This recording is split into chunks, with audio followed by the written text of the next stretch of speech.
নমস্কার বন্ধুরা, তানভিনা রান্নাঘরে আপনাদের সবাইকে স্বাগত। আমার আজকে রেসিপি সয়াবিনের কোপ্তা কারি।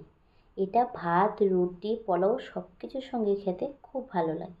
তাহলে চলুন দেখে নেওয়া যাক। প্রথমে আমি একটা বোল নিয়েছি, এর মধ্যে 50 গ্রাম সয়াবিন দিয়ে দিয়েছি। দিয়ে এটাকে গরম জলে 10 মিনিট ভিজিয়ে রাখবো।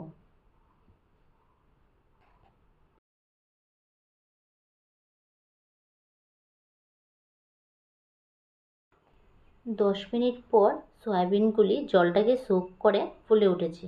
এবার এইভাবে চেপে চেপে সয়াবিনগুলি থেকে জলটা বের করে নেব। সয়াবিনগুলির মধ্যে জলটা থাকতে পারবে না, তাহলে কিন্তু সোয়া কোফতাটা ভালো হবে না।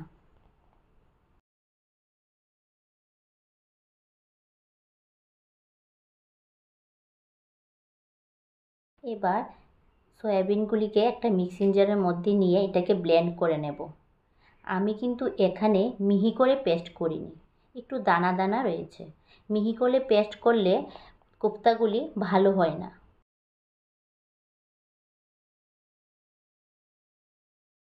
এখানে দিয়ে দেব হাফ চামচ পেঁয়াজ কুচি, আর দিয়ে দেব হাফ চামচ রসুন বাটা, হাফ চামচ আদা বাটা, আর দিয়ে দেব এখানে হাফ চামচ কাঁচা লঙ্কা বাটা, স্বাদ মতো নুন, আর দেব এখানে 1 চামচ হলুদ গুঁড়ো, হাফ চামচ কাশ্মীরি রেড চিলি পাউডার,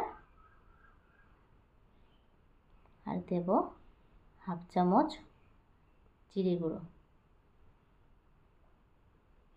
আমি এখানে 2 চামচের মতো বেসন ব্যবহার করেছি।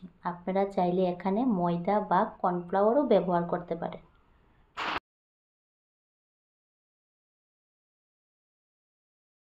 সবগুলি একসঙ্গে মিশিয়ে ভালো করে মেখে নেব। ভালো করে মেখে নিলে কোপ্তাগুলি তেলে দেওয়ার সময় ভাঙবে না। এবার হাতে একটু সাদা তেল মাখিয়ে নিয়েছি। এবার হাতের মধ্যে একটু এরকমভাবে চাপ দিয়ে একটা গোল করে একটা বলের শেপ দিয়ে দেব। এরকমভাবে ঘুরে ঘুরে এটা শেপটা তৈরি করতে হবে।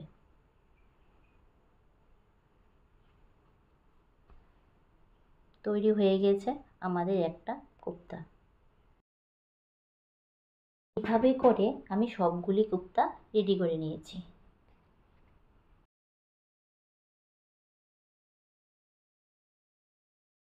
একটা কড়াই বসিয়ে নিয়েছি, কড়াইটা গরম হয়ে গিয়েছে। এবার এর মধ্যে বেশ খানিকটা তেল দিয়েছি, তেলটা গরম হয়ে গিয়েছে।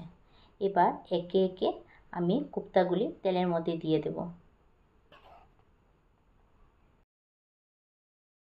গ্যাসের ফ্লেমটাকে মিডিয়ামে রেখে আমি কোপ্তাগুলিকে ভেজে নেব। কোপ্তাগুলি লাল করে ভাজা হয়ে গিয়েছে। এবার এগুলিকে তেল থেকে তুলে নেব। এবার একটা গ্রেভির জন্য কড়াই বসিয়ে দিয়েছি। এখানে আমি 4 চামচ তেল দিয়েছি। তেলটা গরম হয়ে গিয়েছে। এবার একটা শুকনো লঙ্কা, 2টো দারচিনি, 2টো এলাচকে ভালো করে নাড়িয়ে নেব। নাড়িয়ে এর মধ্যে একটা কুচো করে পেঁয়াজ দিয়েছি। পেঁয়াজটাকে একটু গোল্ডেন করে 5 মিনিট ভেজে নেব। হালকা গোল্ডেন হয়ে গিয়েছে। এবার এর মধ্যে 1 চামচ আদা বাটা, 1 চামচ রসুন বাটা, 1 চামচ কাঁচা লঙ্কা বাটা। এবার মশলাগুলিকে ভালো করে মিশিয়ে নেব।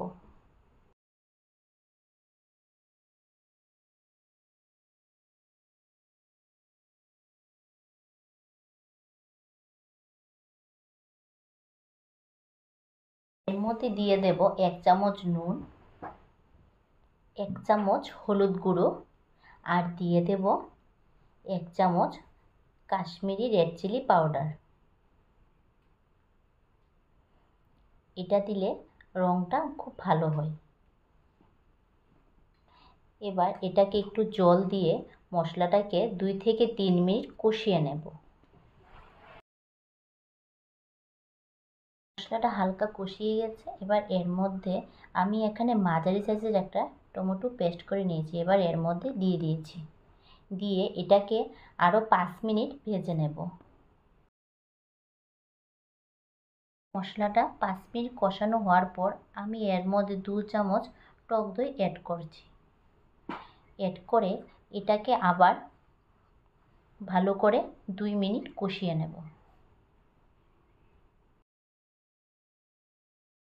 আমি এর মধ্যে একটু কাসুরি মেথি দিয়ে দেব। দিয়ে একটু নাড়াচাড়া করে এর মধ্যে জল দিয়ে দেব। জল দিয়ে মশলাটাকে ভালো করে মিশিয়ে দেব।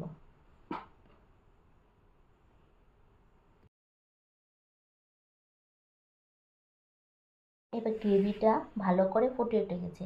এর মধ্যে ভেজে রাখা কোপ্তাগুলি এক এক করে গ্রেভির মধ্যে দিয়ে দেব।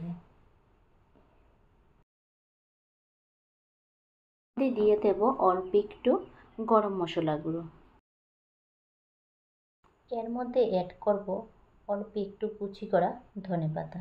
দিয়ে এটাকে একটু ঢাকা দিয়ে রেখে দেব। আমার আজকে রেসিপি এই পর্যন্তই। আপনাদের যদি ভালো লাগে তাহলে অবশ্যই লাইক, শেয়ার, কমেন্ট করতে ভুলবেন না। ধন্যবাদ।